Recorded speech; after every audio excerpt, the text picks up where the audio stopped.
Hello बच्चों, आप सभी का स्वागत है मेरे चैनल आकाश मैथ्स क्लासेस में।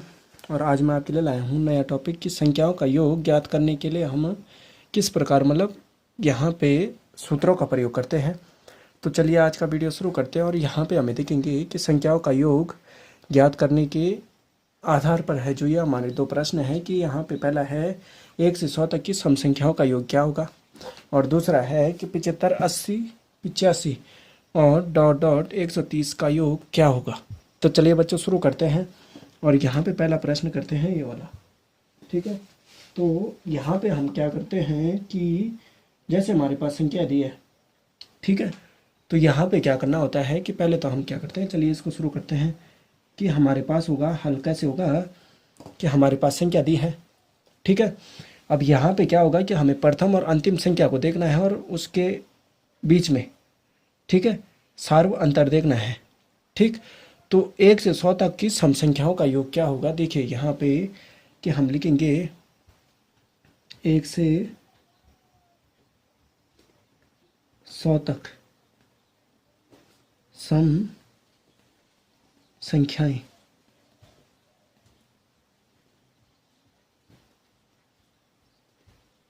एक से 100 तक। तो यहाँ पे 1 से 100 तक सम संख्या है, कहाँ से शुरू होती है, 2 से। तो योग ज्ञात करना है तो 2, 4 और फिर 6 हो गया, फिर आते आते कितने तक, 100 तक हमें ज्ञात करना है इसका योग, ठीक है। तो यहाँ पे हमें प्रथम संख्या, अंतिम संख्या और क्या कर देना है, जो सार्व अंतर है। अब देखिए सार्व अंतर का मतलब क्या हो गया, एक तो हम लिखेंगे प्रथम संख्या, ठीक है बच्चों, प्रथम संख्या, फिर क्या हो जाएगा, अंतिम संख्या, अंतिम संख्या, ठीक है बच्चों, प्रथम संख्या, अंतिम संख्या और सार्वंतर। अब देखो सार्वंतर का मतलब क्या हो जाएगा कि वहाँ पे वह संख्या, ठीक है, वह संख्या, देखो प्रथम संख्या तो हमारी हो जाएगी सम की 2, क्योंकि 2 से शुरू हो रही है, और अंतिम संख्या हो जाएगी 100, अंतिम संख्या है 100 सम संख्या, और सार्वंतर 2 है तो सम आपको पता है कि 2 का अंतर ही रहेगा, ठीक है। अब यहाँ पे हमें इसको ज्ञात करना है तो हम क्या करते हैं, इसका योग। तो चलिए यहाँ पे क्या होगा कि इसका योग ज्ञात करना है तो पदों की संख्या के लिए हमारे पास है कि सम संख्या है 1 से 100 तक है। तो इन्हें हम ज्ञात करने के लिए क्या करेंगे कि हमारे पास क्या है सूत्र, पदों की संख्या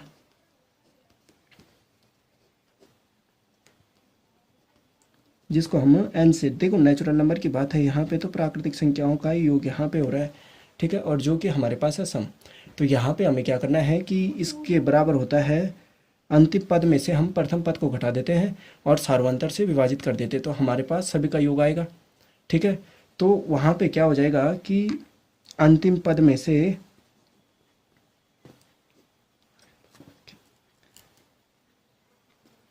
अंतिम पद से प्रथम पद को घटाने पर, ठीक है, ठीक है बच्चों, कि प्रथम पद से घटाने पर, और हम क्या कर देंगे सार्वंतर से, सार्वंतर से भाग दे देंगे, ठीक है। और तब हम अंत में क्या करेंगे कि हमारे पास जितना योग यहाँ पे हमारे पास प्राप्त होगा उसको हम क्या करेंगे कि अभीष्ट योग ज्ञात करने के लिए हम क्या करेंगे, n है, तो वहाँ पे हमें क्या करना पड़ेगा कि n+1 जो हमारे पास n का मान आया, जो हमारे पास पदों की संख्या का संख्याएँ आई टोटल, जो पदों की संख्या हो गई उसके साथ हम उसका गुणा कर देंगे। तो चलिए इसको करते हैं। तो हमारे पास क्या हो जाएगा कि यहाँ पे हम क्या कर देंगे, पहला पद क्या है, अंतिम पद है हमारा 100, ठीक है, और दूसरा पद क्या है, वो प्रथम पद क्या है, 2 है, और इसको हम 2 से विभाजित कर देते हैं। तो ये कितना हो जाएगा, ये हो जाएगा हमारा, देखिए कि इसको हमें सरल करना है तो 100 में से 2 जाएगा, और इसके साथ क्या कर देंगे। अब देखिए यहाँ पे हमें एक चीज़ और ध्यान देना है कि हमारे पास ये पद हो गया और इसके साथ हमें क्या कर देना है, 1 को जोड़ देना है, ठीक है। तो यहाँ पे 1 को जोड़ देंगे तो 100 में से 2 जाएगा तो 98 होगा, और 98/2 धन 1, ठीक है। तो यहाँ पे कितना हो जाएगा, ये हो जाएगा हमारा 98 में हम क्या कर देंगे, अब देखो इसको सरल करने के लिए 2 1 कम 2 और 98 में 2 जोड़ देंगे, ठीक है, और बटे कितना हो जाएगा 2। तो तब हमारे पास कितना हो जाएगा 100/2, ठीक है, और 100/2 होगा तो ये कितना हो जाएगा हमारा 50 हो जाएगा, ठीक है।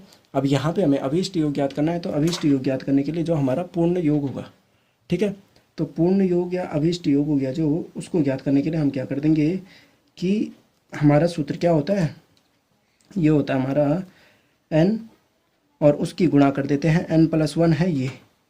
ठीक है बच्चों, ये हो गया। तो इसको हम सरल करते हैं तो हमारे पास कितना हो जाएगा, अब देखो यहाँ पे हम मान रखते हैं तो ये हो जाएगा हमारा n है हमारा। देखो यहाँ पे आप देखोगे कि जो हमारा n था वो आया हमारा कितना 50, n बराबर आया कितना 50। ठीक है, तो 50 आया तो हम यहाँ पे n का मान कितना रख देंगे, 50 रख देंगे। ठीक, तो यहाँ पे n का मान अगर हम 50 रखते हैं तो तब क्या हो जाएगा, तब हो जाएगा हमारे पास 50 हो गया ये। ठीक है, और n का मान भी है तो ये कितना हो जाएगा, इसको हम सरल करते हैं तो हमारे पास कितना हो जाएगा 50 गुणा 51। ठीक है, तो ये कितना हो जाएगा, देखो यहाँ पे हमारे पास क्या हो गया, ये हो गया हमारा 2550। ठीक है, ये हो जाएगा हमारा 2550, ये शून्य हो गया, 5 कम 5 और 5 पंजे 25।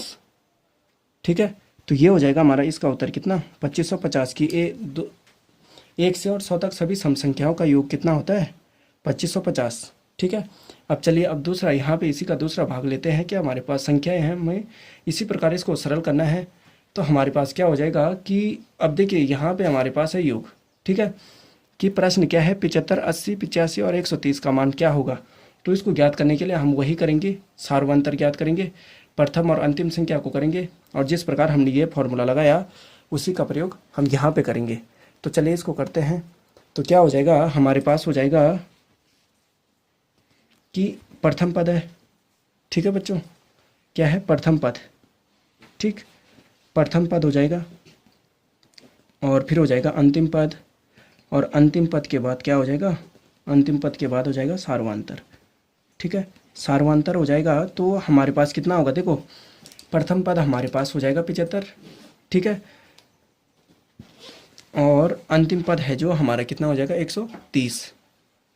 ठीक, और सार्वंतर क्या हो जाएगा, अब देखिए यहाँ पे है हमारे पास, तो सार्वंतर ज्ञात करना है तो यहाँ पे क्या हो जाएगा हमारे पास जो संख्या है। ठीक है, 80 में से हम क्या कर देते हैं, 80 में से हम 75 को घटा देते तो हमारे पास कितना हो जाएगा 5।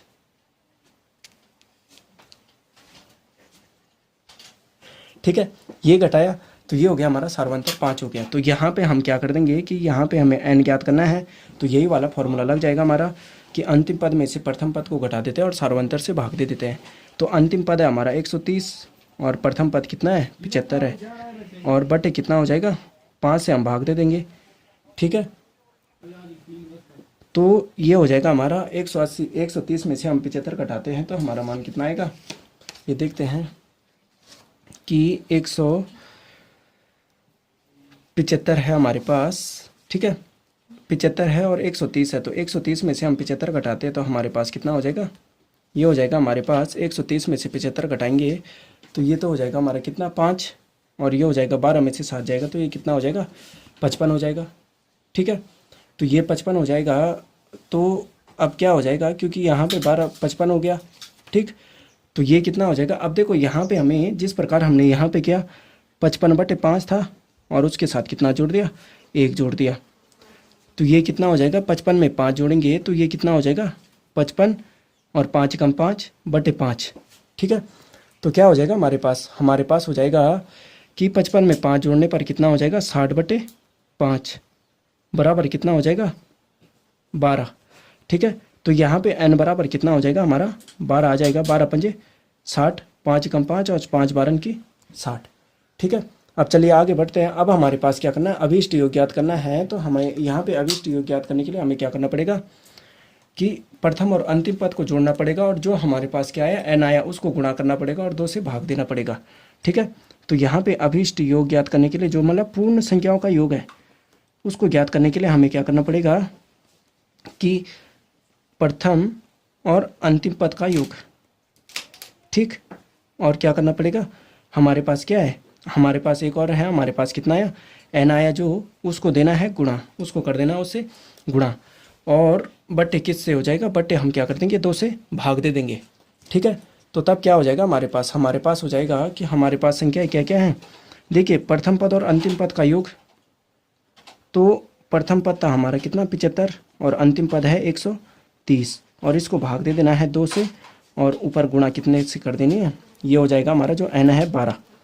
ठीक, तो तब क्या हो जाएगा कि 75 और 12 हो गया। ठीक, तो इन दोनों का योग कितना हो जाएगा, ये हो जाएगा हमारा, इसको हम विभाजित कर देते हैं, 2 छक्के 12 हो गया, और 75 और 130 कितना हो जाएगा, ये हो जाएगा हमारा कितना 205, गुणा क्या हो जाएगा, गुणा हो जाएगा 6 से। ठीक है, तो गुणा 6 से हो जाएगा, तो हमारे पास कितना आ जाएगा, हमारे पास आ जाएगा 206 से गुणा करते हैं तो ये हो जाएगा हमारा कितना 1230। देखो 6 पंजे 30 और 6 दूनी 12, तो ये हो जाएगा हमारा यहाँ पे जो उत्तर होगा अंतिम पद का, जो हमारे पास 75 से और 130 के बीच में जो संख्याएं थी उनका योग हो गया, जो वो कितना हो गया हमारा 1230। और जो हमने प्रथम प्रश्न किया 1 से 100 तक सम संख्याओं का योग वो हो जाएगा 2550। तो उम्मीद करता हूँ बच्चों आपको कि ये प्रश्न समझ में आया होगा। मेरे चैनल आकाश मैथ्स क्लासेस को लाइक शेयर एंड सब्सक्राइब करना मत भूलेगा, और अपने परिवार के सदस्य के साथ भी शेयर करना मत भूलेगा। धन्यवाद बच्चों।